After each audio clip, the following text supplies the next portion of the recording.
Overall strategy for the chain. For this chain, I want to get it to a loud LUFS but retain a clean sound, or in other words, one without significant distortion, pumping, aliasing, artifacts, or anything that doesn't augment the quality of the track. Now, the primary strategy, and what I'd recommend, is starting with processing that either attenuates unwanted frequencies or prevents unwanted distortion. Now, that's why the first half of this chain, made up of phase alignment, subtractive EQ, resonance reduction, and compression, all either attenuate or prevent distortion. Then the second half, made up of saturation, additive EQ, exciting, clipping, and limiting, allow me to add in what I want more of. Let's take a quick listen to the full before and after.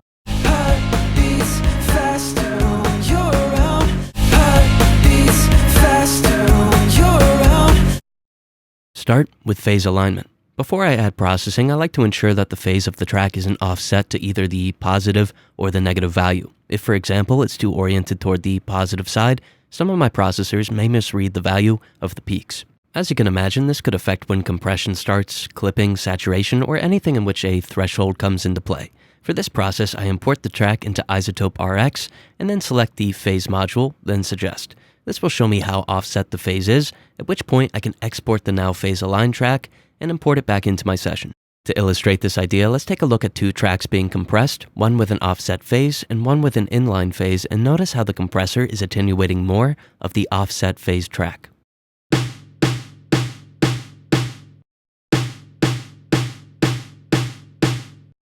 Cut fundamental from side image. The first insert in my master chain will be a mid-side EQ. I'll use this FabFilter Pro Q3, but a good free alternative is M Equalizer by Melda Audio. I'll create a band, change its placement to the side image, change the filter type to high pass, and then listen intently as I move the center frequency around. Now the goal is to attenuate either right above or right below the fundamental frequency, making everything below that filter mono. Now if I want a more centered sound, I'll place the center frequency above the fundamental. For a more impressive low end that spreads into the stereo field, I'll cut below the fundamental. Now if you're mastering classical music or jazz, typically avoid this filter. Now you may be wondering about the mid image. Some engineers like to attenuate up to 20 Hz to increase headroom by reducing inaudible signal, but to do this, you'll need a higher dB per octave slope, which is going to affect the phase, in turn amplifying the lows above the cutoff. So let's take a listen to just this side image filter and notice how the lows become centered by being isolated to the mid image.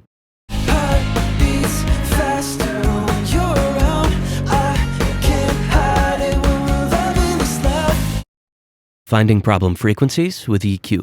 Building on the processing from the last chapter, I'm going to use the same EQ to attenuate frequencies that I want less of and that I don't want to be amplified by future processing. The frequencies that you pick will depend on the track, so you'll have to use your ears. But I found that attenuating 250 Hz by 0.5 to 1 dB will help the highs cut through. Now this powerful frequency often masks higher ones, so attenuating it slightly reduces its impact on roughly 2.5 to 5 kHz, or where we get a lot of the master's clarity. Now from here, I'm also going to subtly attenuate any other frequencies that I want. Usually I'll find a small section in the mids and something near the vocal sibilants, but again, you're going to have to use your ears and try not to attenuate more than 1 dB. Let's take a listen to how this subtle attenuation slightly clarifies the track.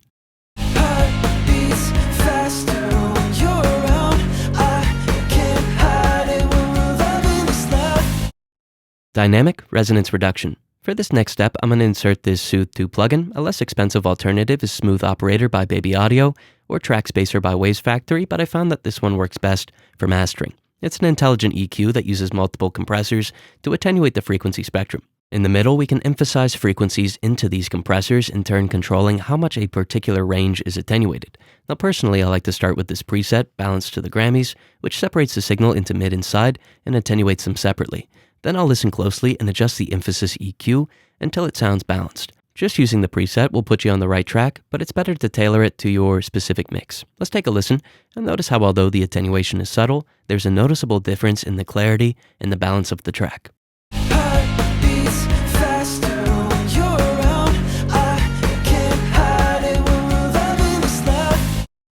Optional, high-frequency compression.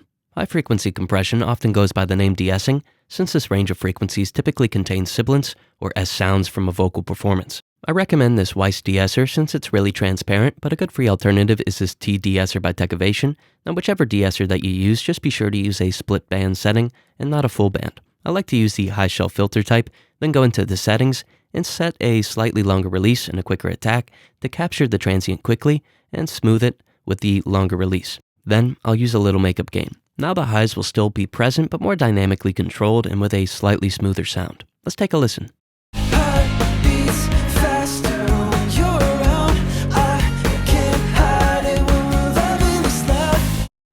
Optional, mid-side compression. You may not want to use full spectrum compression on your master, but mid-side compression is a good way to dynamically and naturally widen the stereo image. If I was to increase the stereo width with something like an isotope imager, I would get artifacts and phase cancellation, which I want to avoid. Instead, I'll use a mid-side compressor to attenuate the mid-image more often and to a greater extent than the side image. This should happen with most mid-side compression settings, since the mid is often more powerful than the side and more likely to trigger the compression. Subsequently, whenever the mid image is compressed and the side is not, the level of the side image is increased relative to the mids, making the track sound wider. Now, what I like about this method, especially when trying to keep a master sounding clean, is that the effect is natural due to it being in time with the music. Let's take a listen and notice how it gives the track a nice dynamic that's enjoyable to listen to.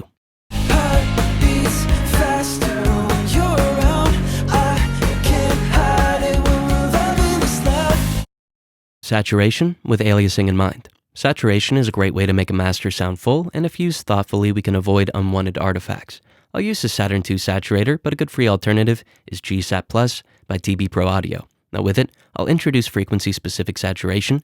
4 bands usually works well. Now this way I can separate the track into my kick and bass, my low mids, the high mids where the vocal's clarity is, and then the highs. I found that warm tube settings, or anything that adds an even ordered harmonic, works well on the lows since it creates a full sound. Now, a quick side note, to check what your saturator is adding to your signal, run a sine wave through it and measure the harmonics with an EQ or frequency analyzer. Tape settings usually taper off some of the highs, while clean tube settings typically add higher frequencies and slightly increase dynamics. One more side note is that you could use the free plugin EQ Curve Analyzer to see if your saturator also incorporates some behind-the-scenes EQ. Do what you think sounds best, but for the high frequencies, I'll usually use a tape setting and I'll use it subtly. The reason being, if I generate harmonics on the high frequencies, I'll likely create one or more that go above the highest supported frequency, resulting in foldback or aliasing distortion.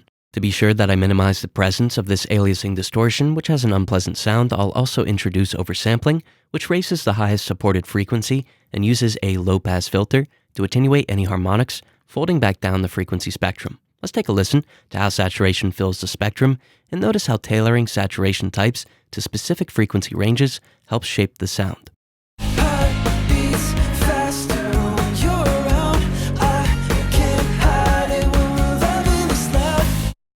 Subtle shaping and brightening with EQ. Next, I'm going to insert another EQ. Unlike Chapter 4, I'll amplify frequencies that I want more of instead of attenuating ones that are causing issues. I like to use mid-side EQ and amplify a little around 300 Hz on the side image. This mimics the depth function of the Neve Portico and adds some nice stereo width on frequencies that don't need to be centered. Then I'll amplify the highs of the side image with a subtle shelf. On the mids, I like to amplify the kick's fundamental, which I'm going to have to look for, and then amplify the clarifying frequencies of the vocal somewhere between 2.5 and 5 kHz. Now this has been a good starting point for me, but I'll adjust as needed, and I'd recommend that you do the same and you use your ears to find what augments the track the most. Let's take a listen to the EQ being enabled.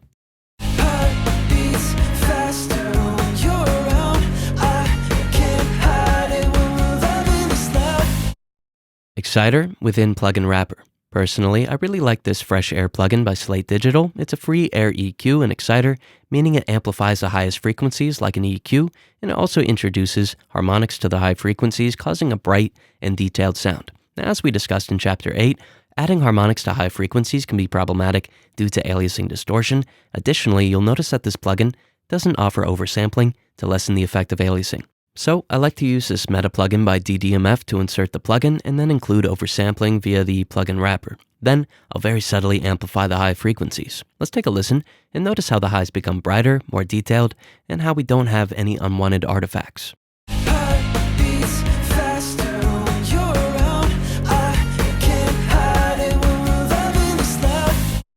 Clipper within Plugin Wrapper.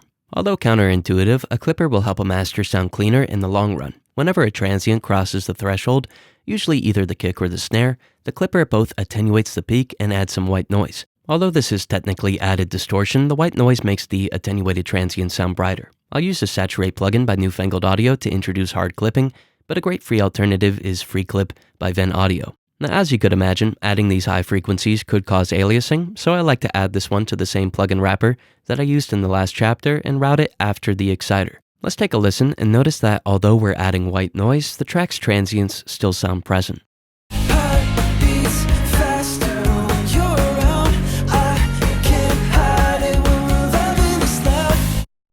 Limiter, Stage 1. For the last 2 chapters, I'm going to break up my limiting into 2 stages. This way, I can combine different limiting algorithms to shape the sound, and no one limiter is having to work too hard, in turn avoiding any overcompressed sound. I personally really enjoy this Sonix Oxford limiter, and for the free alternative, I'd recommend limiter number 6 by Vladislav Goncharov. I'll turn off safe mode and auto gain and increase the enhance function. Now this brings up quieter details, reducing the dynamic range but from the noise floor up instead of from the peaks down. This makes the master sound fuller and more impressive while avoiding reducing the impact of my transients. I might engage the limiter, but I'll do so by no more than 2 dB. Let's take a listen to how the track sounds fuller, louder, and notice how only a little attenuation is needed.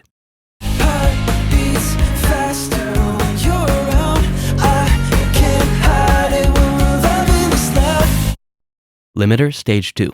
Last up, I'm going to insert a second limiter. For this stage, there are some things that I want to avoid. I'll be sure to turn off true peak limiting since this will reduce the impact of the transients, making the track sound less dynamic. Additionally, I'll turn off or reduce any look ahead since this is going to capture the transients more quickly, again, resulting in a less dynamic sound. Interestingly, these 2 functions make a master cleaner from a technical viewpoint by reducing intersample peaking and distortion to transients respectively, but when listened to, the sound is less transparent. Next, I like to delink my channel's detection. When they're linked, the attenuation occurs to both the left and the right whenever one channel crosses the threshold, but this way I ultimately cause less attenuation and add some nice variance between the left and the right, making the track more dynamic. Lastly, if it's available, I recommend using a dynamic algorithm. Granted, find the algorithm that you think sounds best, but I found that this one in particular gives the track a more open feel while still getting the final LUFS to a loud level. Let's take a slightly extended listen to the full AB with the peaks normalized to make them easier to compare.